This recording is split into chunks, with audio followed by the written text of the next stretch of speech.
कहा जाता है कि न्याय में देरी न्याय से इनकार के बराबर है। अब भारत में ये सिस्टम का हिस्सा बन चुका है। सुप्रीम कोर्ट के न्यायमूर्ति विक्रम नाथ ने हाल ही में कहा है कि भारत की जेलों में कम से कम 70% ऐसे कैदी हैं जिनका अभी तक अपराध साबित ही नहीं हुआ है। हर 10 में से 7 कैदी अंडर ट्रायल में हैं। वो अभी दोषी साबित नहीं हुए हैं, न्याय के इंतजार में हैं। एनसीआरबी 2024 की रिपोर्ट की बात करें तो वो रिपोर्ट भी यही बात कहती है कि भारत में 70% कैदी क्या है, वो हैं जिनका अभी दोषी साबित नहीं हुआ है, न्याय का इंतजार कर रहे हैं। कुछ लोग तो उसमें से ऐसे हैं जिनका दोषी साबित होने के बाद उनकी जितनी सजा होनी थी उतना वो भोग चुके हैं, यानी काट चुके हैं, या उससे अधिक वो काट चुके हैं, लेकिन अभी तक उनको न्याय नहीं मिला है। जज विक्रम नाथ ने यह भी कहा है कि कुछ लोग तो ऐसे हैं जिनको जमानत की राशि वो नहीं भर पाए, इसके लिए भी वो जेल में है।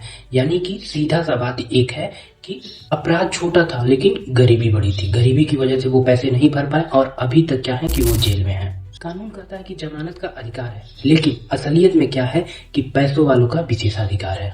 एनजेडीजी की रिपोर्ट 2025 की बात करें, यानी कि नेशनल जुडिशियल डेटा ग्रिड की बात करें, तो उसमें कहा गया है कि देश की अदालतों में इस समय 4.5 करोड़ केसेस क्या है, पेंडिंग है।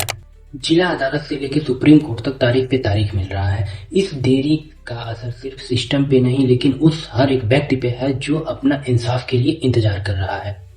लॉ कमीशन 277 रिपोर्ट की बात करें तो उसमें साफ साफ कहा गया है कि भारत की न्याय प्रणाली में व्यापक सुधार की जरूरत है। जैसे फास्ट ट्रैक कोर्ट की संख्या बढ़ाया जाए, गरीबों के लिए कानून सहायता किया जाए, यानी कि कह सकते हैं डिजिटल केस मैनेजमेंट को भी लागू किया जाए, क्योंकि जब न्याय धीमा पड़ता है तो लोगों का भरोसा मर जाता है।